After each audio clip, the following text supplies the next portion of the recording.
अस्सलाम वालेकुम। आज की इस वीडियो में मेंटल हेल्थ के बारे में बात करेंगे जो कि बहुत ज़रूरी है, और एनजाइटी के बारे में बात करेंगे। एनजाइटी जो है वो पूरी दुनिया में मेंटल हेल्थ की बहुत कॉमन जो है, सबसे कॉमन जो कंडीशन है या जो प्रॉब्लम है वो एनजाइटी है। और हमारी सोसाइटी में बहुत सारे लोग इसका शिकार हैं। बहुत तेज़ी से ये फैल रही है हमारे लाइफस्टाइल की वजह से, बिजी लाइफ है, स्ट्रेस की वजह से। और बहुत सारे लोगों को एनजाइटी होती है लेकिन उनको पता भी नहीं होता कि वो एनजाइटी का शिकार है। तो आज की इस वीडियो में एनजाइटी पे थोड़ी सी बात करेंगे और इसके सिम्टम्स पे बात करेंगे कि इसके क्या सिम्टम्स हैं जिसका हमें पता होना चाहिए। 2019 में तकरीबन 301 मिलियन लोग हैं जो एनजाइटी का शिकार हुए हैं, और ये वो लोग हैं जिनके केसेस रिपोर्ट हुए हैं, यानी जो कि डॉक्टर्स तक पहुंचे हैं और उनका रिकॉर्ड लिया गया है।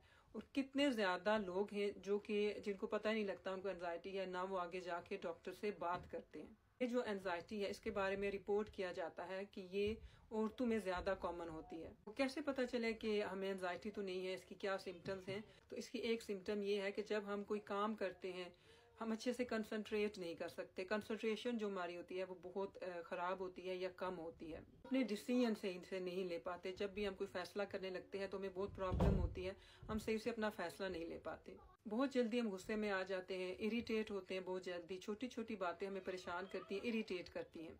पसीना काफ़ी आता है और जो है हाथ शेक करते हैं, ये बॉडी शेक करती है एनजाइटी की वजह से। और बाज़ लोगों को एब्डोमिनल प्रॉब्लम्स होना शुरू हो जाते हैं, नोज़िया होता है जो कि जिसके पीछे एनजाइटी होती है। जब हम बहुत ज़्यादा अरसे तक एनजाइटी का शिकार रहते हैं तो एक और कंडीशन इंसान में आ जाती है कि हर वक्त उसको ऐसे महसूस होता है कि कुछ बुरा होने वाला है, वो किसी न किसी खतरे में है, कोई ना कोई जो है वो डेंजर जो है उसकी लाइफ में होने वाला है, वो डेंजरस सिचुएशन में है।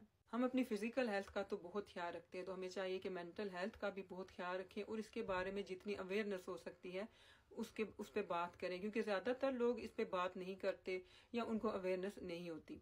अपना ख्याल रखिए। अल्लाह हाफिज़।